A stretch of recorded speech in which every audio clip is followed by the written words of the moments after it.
வழிகாட்டும் வாழ்வை மாற்றும் எனும் இன்னும் ஒரு நிகழ்ச்சிக்கூடாக உங்களை சந்திப்பதில் மிக மகிழ்ச்சி அடைகின்றேன். இந்த காலை வேளையிலும் உங்கள் அனைவருக்கும் ஆண்டவரும் இரட்சகருமாக இருக்கிற இயேசு கிறிஸ்து நாமத்தினாலே வாழ்த்துதல்கள். வாங்கள் இன்றைக்கு நாங்கள் வார்த்தைக்குள்ளாக கடந்து செல்வோம்.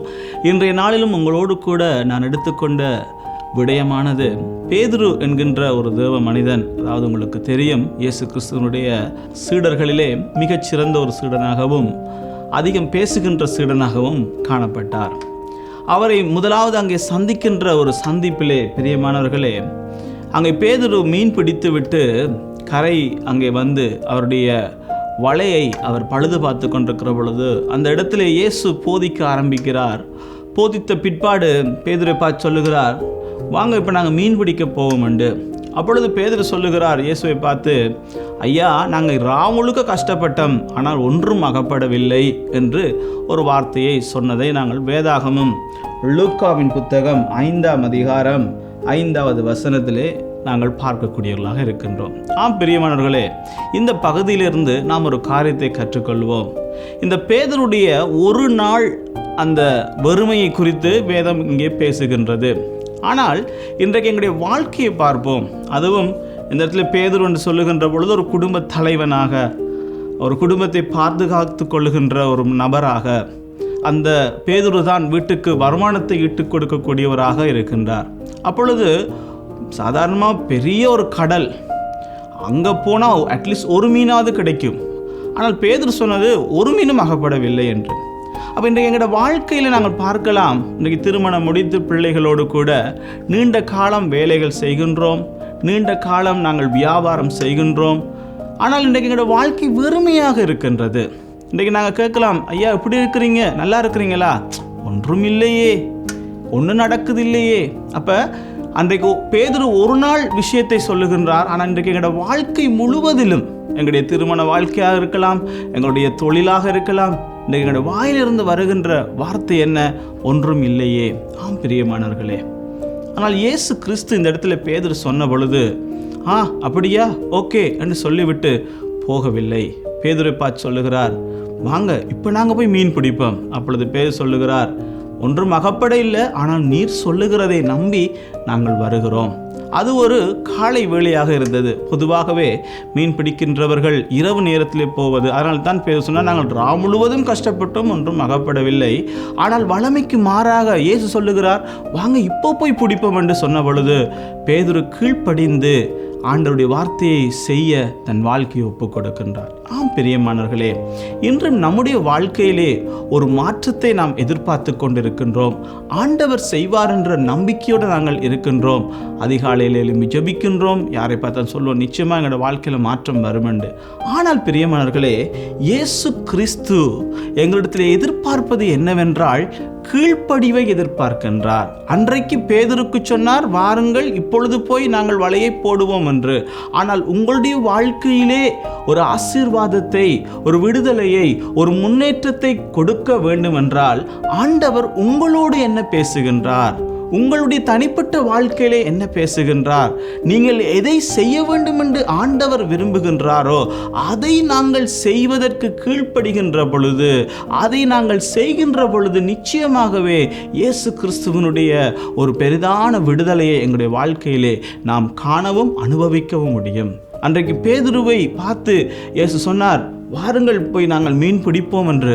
அப்பொழுது பேதுரு சொல்லியிருப்பார், ஓகே இயேசுவை நாங்கள் பிடிப்போம், ஆனால் இப்போ இல்லை, இன்னும் கொஞ்சம் நைட் ஆகட்டும், இரவு நேரம் போனால் தான் நல்ல மீன்கள் பிடிக்கலாம் என்று இயேசுவுக்கு அவர் அட்வைஸ் பண்ண இல்லை. அது ஒரு நேரம், மீன் பிடிக்க முடியாத ஒரு நேரம்தான். ஆனாலும் இயேசுவை முழுவதுமாக நம்பி அதே நேரம், அதே நொடி பொழுதில் அந்த பேதுரு கீழ்ப்படிந்ததை நாங்கள் பார்க்க முடிகின்றது. பிரியமானவர்களே, இன்றைக்கு நம்முடைய வாழ்க்கையிலே அநேகர் விடுகின்ற தவறு என்ன தெரியுமா? நாங்களே சில நேரம் இயேசுவுக்கு அட்வைஸ் பண்ணுகிறவர்களாக மாறிவிடுவோம். உங்களுக்கு தெரியுமா, இதை இப்போ செஞ்சால் தான் சரி, இதை இப்படி செய்தால் தான் சரி என்று எங்களோட வாழ்க்கையில் எங்களுடைய சுயநீதியிலே நாங்கள் வாழ ஆரம்பித்து விடுவோம். சிலர் சொல்வார்கள், வியாபாரம் பண்ணுறேன்டா பாஸ்டர், பொய் சொல்லாமல் ஜீவிக்க இயலாது, பொய் சொல்லாமல் வியாபாரம் பண்ண இயலாது. இல்லை பிரியமானவர்களே, ஆண்டவர் சொல்லுகிறார், உங்களுடைய வியாபாரம் ஆசீர்வதிக்கப்பட வேண்டும் என்றால் நாங்கள் பொய்யோடு கூட வியாபாரம் செய்ய முடியாதே. பிரியமானவர்களே, கடவுள் எதை எங்களோட வாழ்க்கையிலே செய்ய விரும்புகிறாரோ, எதை நாம் செய்ய வேண்டும் என்று அவர் விரும்புகிறாரோ அதை நாம் செய்கின்ற பொழுது மெய்யாகவே ஆண்டவருடைய ஆசீர்வாதத்தை, ஆண்டவருடைய பெரிதான மாற்றங்களை எங்களோட வாழ்க்கையிலே காண முடியும்.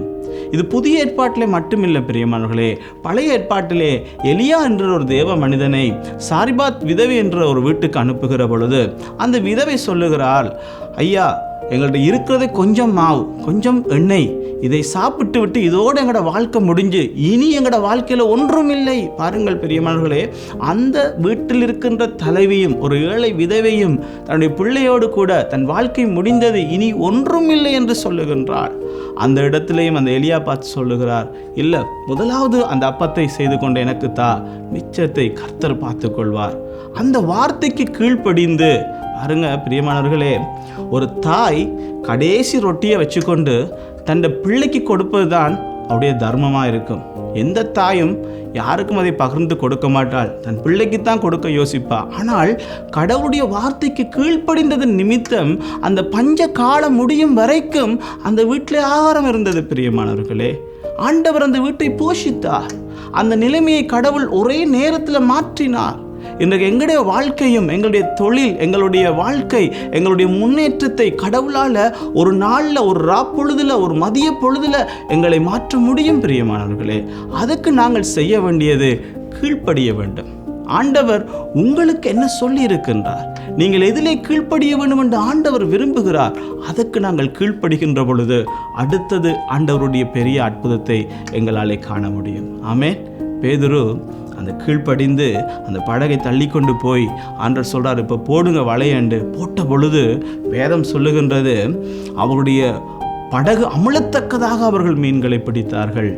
அது மாத்திரமல்ல, அவர் தன்னுடைய கூட்டாளிகளையும் கூப்பிடுகிறார், வாருங்கள் எங்களுக்கு உதவி செய்யுங்கள் என்று.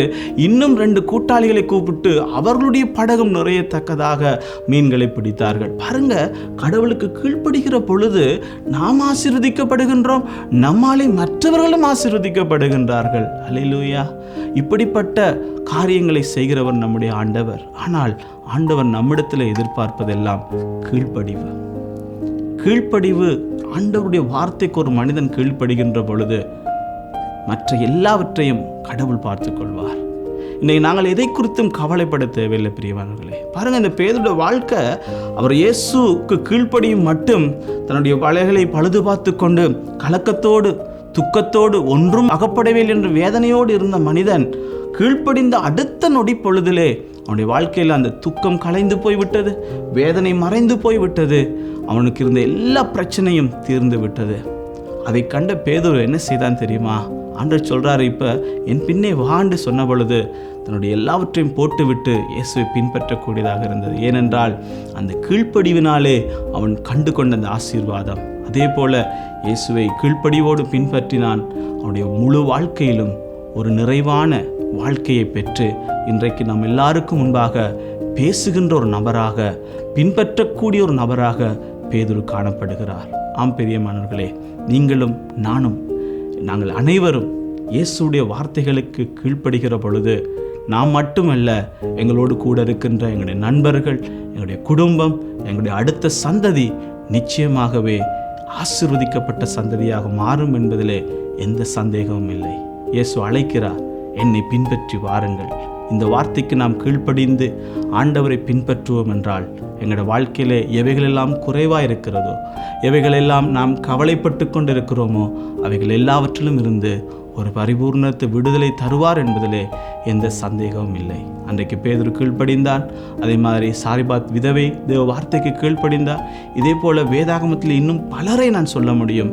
எல்லாரும் கீழ்ப்படுகிறதுனாலே தான் தேவ ஆசீர்வாதத்தை பெற்றுக்கொண்டார்களே அல்லாமல் வேறு எதுவும் இல்லை. அதுபோல் இந்த நிகழ்ச்சியை பார்த்து கொண்டிருக்கிற உங்களோட வாழ்க்கையிலையும் நிச்சயமாக குறைவுகள் இருக்கலாம், நிச்சயமாக ஒரு எதிர்பார்ப்பு இருக்கலாம். அதை எப்படி கடவுளிடத்திலிருந்து பெற்றுக்கொள்ளலாம் என்று ஒரு வழி கேட்பீர்களாக இருந்தால் அது வேதம் நமக்கு காண்பிக்கிறது, கீழ்ப்படிவே அன்றி வேறு எதுவும் இல்லை. ஆகவே நாம் எல்லாரும் முழு மனதோடு முழு இருதயத்தோட கர்த்தருடைய வார்த்தைக்கு கீழ்ப்படிவோம். அதனூடாக தேவனுடைய மிக பெரிதான ஆசீர்வாதங்களையும் அவருடைய கிருபையும் எங்களோட வாழ்க்கையிலே பெற்றுக்கொள்ள கூடுமா இருக்கின்றது. கண்களை மூடி நாம் ஜெபம் செய்வோம். வானத்தையும் பூமியும் படைத்த சர்வ வல்லமையுள்ள எங்கள் பிதாவே, உமக்கு கீழ்ப்படுகிறதுனாலே எத்தனை ஆசீர்வாதங்கள், எத்தனை கிருபைகள் ஆண்டவரே. அப்பா, இந்த முழுமையான கீழ்ப்படிவு எங்களுடைய வாழ்க்கையிலும் அனுதினமும் எல்லாவற்றிலும் நாங்கள் காண்பிக்க எங்களுக்கு கிருபை செய்வீராக. எங்கள் ஒவ்வொருவரையும் தேவ கருத்தில் ஒப்புக் கொடுக்கிறோம். இந்த செய்தியை கேட்டுக்கொண்டிருக்கிற ஒவ்வொருடைய வாழ்க்கையிலும் உம்முடைய கிருபை பெருகட்டும். இயேசுவின் நாமத்தினாலே ஜெபிக்கிறேன் எங்கள் ஜீவனுள்ள நல்ல பிதாவே. ஆமென். God bless you.